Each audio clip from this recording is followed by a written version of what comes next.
नमस्कार मंडळी, जय श्रीराम।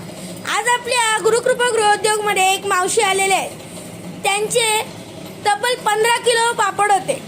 त्यांनी त्यांच्या हॉटेलसाठी हे बनवून घेतलेले आहेत। त्यांचं हॉटेल अंबड या ठिकाणी आहे। तर आता आम्ही तुम्हाला त्यांचा एक छोटासा इंटरव्ह्यू दाखवतो। नमस्कार, माझे नाव छाया सानप। मी येथे आमच्या हॉटेलसाठी पापड केले। 15 किलो पापड बनवले।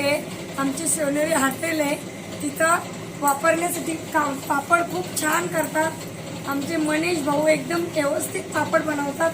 सर्वांनी यांच्याकडेच पापड बनवा, त्यांना शेअर आणि लाईक करा। त्यांची करण्याची पद्धत खूप छान आहे। एकही कुठलाही पापड असा तुटत नाही, काही नाही, एकदम व्यवस्थित बनवतात। तुम्हालाही जर का असा इंटरव्ह्यू द्यायचा असेल तर लवकरात लवकर गुरुकृपा गृहोद्योग यांच्या मशिनरीच्या इथे भेट द्या। तुम्हाला जर का याचा पत्ता आणि सगळं हवा असेल तर मी डिस्क्रिप्शन मध्ये दिलेला आहे। नक्की तो पत्ता बघा आणि श्री गुरुकृपा गृहोद्योगला लाईक, शेअर आणि सबस्क्राईब करा। धन्यवाद।